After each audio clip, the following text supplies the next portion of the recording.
Hi. With all the political videos I've been doing, I've been wanting to do a kind of a breather episode. And a bit of background: I do historical martial arts, I fence, I also do Japanese sword arts, I practice Aikido. Yeah, I got that perfect fat guy shape for that. Uh, I also like to play around with other stuff, but by and large, I'm into swordy objects. I was a massive Highlander fan as a kid. So yeah, I like learning martial arts and sword arts. Anyways, this is actually a bit of a primer to the larger conversation that I had joined up. Oh, well, kind of put my 2 cents on. And I was on Facebook and was reading something I believe from Hemaland. The discussion was about test cutting in Hema. The idea was, well, there wasn't any historical records, so why should we do test cutting? Actually, there's a really good reason for that. And in truth, test cutting don't necessarily need to do. Actually, drilling with sharps is to a certain degree good enough. You could, for a lot of people. But if you want to do test cutting, actually, it's great for properly better understanding edge alignment and proper blade mechanics. Now, to say the least, someone actually brought up the concept of tamashigiri in Japanese Budo. The thinking was, well, did they do it? And it's like, well, no, it was only the Smiths who did it. That's the reason why you had have them listed as so many people were killed, and grass wasn't a new thing. It's like, well, yeah, we have there's plenty of evidence that Smiths and polishers did it as a way of testing a new blade or making sure a blade was functioning properly. And yes, they did do it on condemned criminals. But the asking was, well, did the samurai do it? The Japanese men at arms. One guy said, well, no, they didn't do it because they were a peacetime entity, and the only time they actually brought in test cutting was for spiritual prayer in the early 20th century. And the only style that actually does it is the one touted by Toshio. Was the guy from the Ninja Turtles movie when he created it out of whole cloth. Not really. Uh, Shinkendo's the American branch of Toyama Ryu, and I doubt Toshihiro Obata, which is his real name, was alive during the late teens, early 20s, as Toyama Ryu was actually created for the Toyama Military Academy around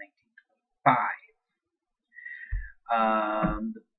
And Obata learned Toyama Ryu from Taijigoro Nakamura, who would later go on to create Nakamura Ryu. There. But outside of that, yes, they did. There's at least a couple of references in the Hagakure Analects, created by Yamamoto Sugitomo, that actually does discuss it. One of it was actually discusses the concept of making sure you have proper level of skill when being called to be kaisha, or second in ritual suicide, so that you could be able to properly decapitate the person who is committing suicide, so that it would not only end quickly, but you wouldn't have that on your CV, so to speak. He also talks about the first time his father took him to the execution yards to learn how to cut with a sword, and then later he actually makes another reference to going to the place of execution every few years or so, just to make sure your technique was on point. And of course, in the Wada and Goza, yes, they are roughly an invention of the late 19th, early 20th century. that we know of. As it's not nearly as violent, if and a lot more civilized if they do that. Now, the thing about it is, it's not just Toyama Ryu that does test cutting. A lot of the Ryu actually do test cutting.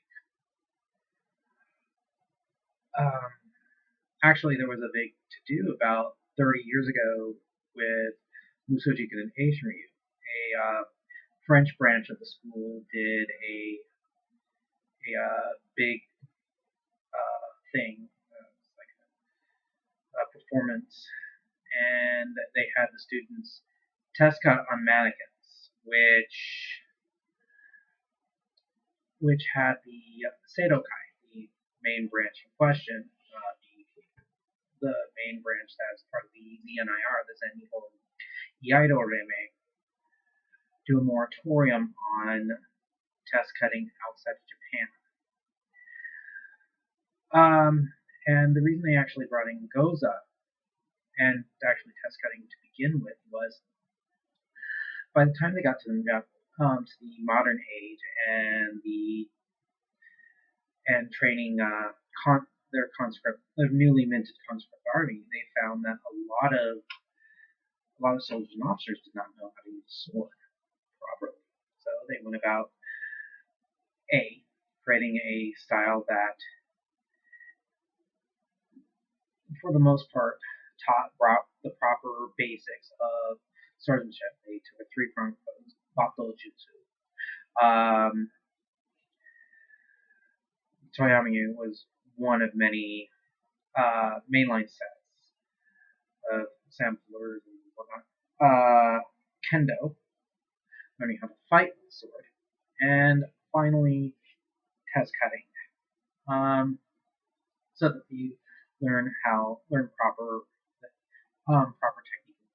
And one of the things that you learn quite quickly when you switch over to the Aito is that you can quite quickly spin out of your hands if you're not using proper technique. So yeah,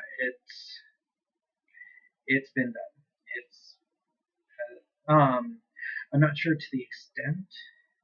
I know it wasn't really frequently, but you actually have a listing over 400 years old about doing it.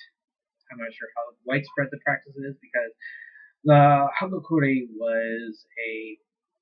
was one of those books that really wasn't part of the public domain at the